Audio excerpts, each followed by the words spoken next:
Everybody is hunting for happiness. I found my happiness in teaching.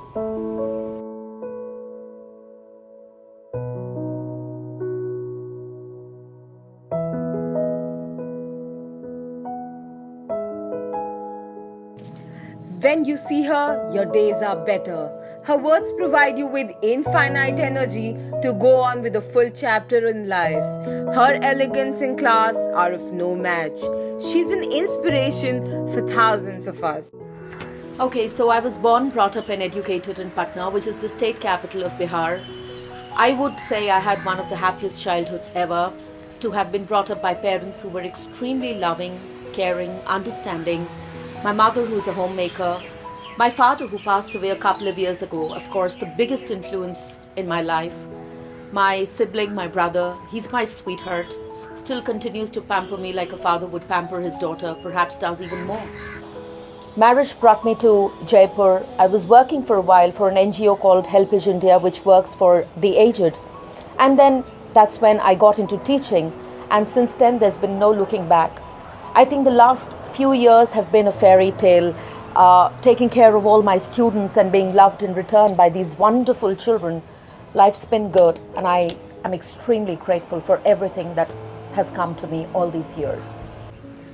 I really don't know. I remember as a little kid playing teacher with my siblings. I trained to be a journalist. I'm a student of mass communication. Teaching just happened by chance. It was quite accidental. But now that I've been into it for nearly 10 years, it's like this is what I was meant to do. My destiny, a forever thing. Okay, so on a scale of 1 to 10, you want me to rate my job? Well, it actually depends on the kind of day I'm having. On a splendid day, when things are good, classes are smooth, kids are well behaved, I'd give myself a 10 on 10, maybe even more.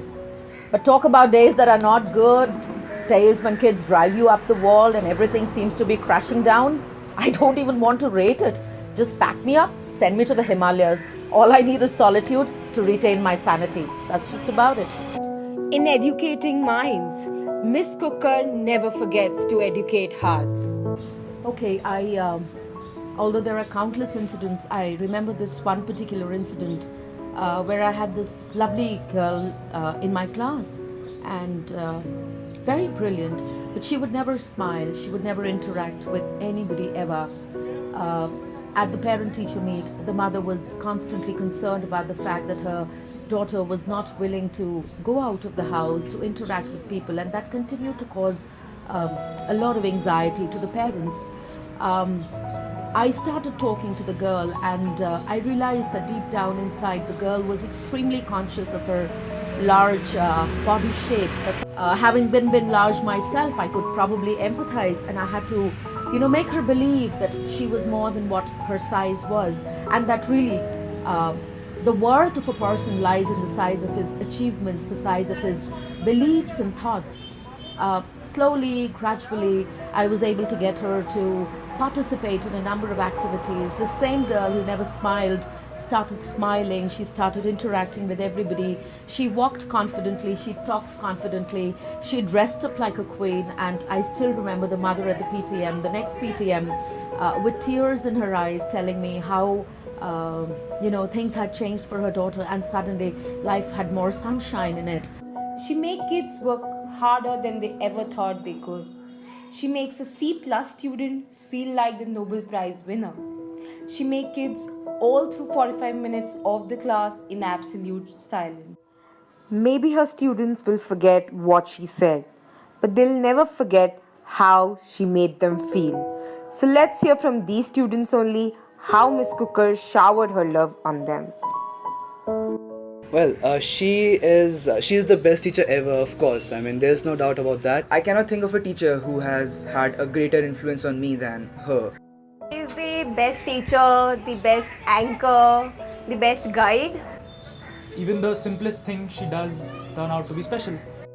There is no doubt how she is as a teacher, because I don't think I am the only one who loves her. There are hundreds and thousands of, maybe now, and even the counting is just going on and on. So there are thousands of students who love her, and it's not because the way she teaches, it's because the value she gives, the stories she narrates, every single little thing she the personal attention to every single student which she gives, that matters. And the personal touch, the personal feel, that is what matters. She's not just a teacher, she's our friend, our philosopher, and guide, all molded in one person. The way she teaches, the knowledge she shares, the love she showers, makes her beautiful inside out. So let's hear from the lady herself. Okay, so what do I like to do in my spare time?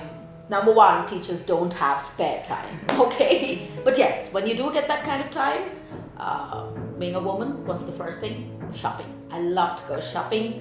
I love chatting with my best friend. I love surfing the net, reading good books. I think that's very important. We need to inculcate that habit in all of us. I tell my students to do that as well. And when I'm very, very, very free, we all have this thing in our hand. I love to take selfies. I'm just like my students. Selfies anytime. She ignites us, she strengthens us, she inspires us, but most importantly, she loves us. It's terrible to have a teacher as a mother because she can only think about books, exams, no play, and that can be a true nightmare. Really? Yeah. Absolutely. Yeah. That's the difference between a student and a son. She brought out the best in us. She educates minds as well as little hearts. She's the one who taught her students about basement and balcony amigos, to inhale good and exhale bad. She inspires hope, ignites imagination, and instills a hope of learning for her students. Okay, so what do I want to say to my students? In fact, to all the youngsters out there, you live your life only once. Create a legacy. Be legendary in all that you do. Lead an authentic life. Love a lot. That's important. Make a difference. Shine on. Don't go to your grave with regrets in your heart. That's very, very important. The world needs your prismatic soul. I wish you greatness.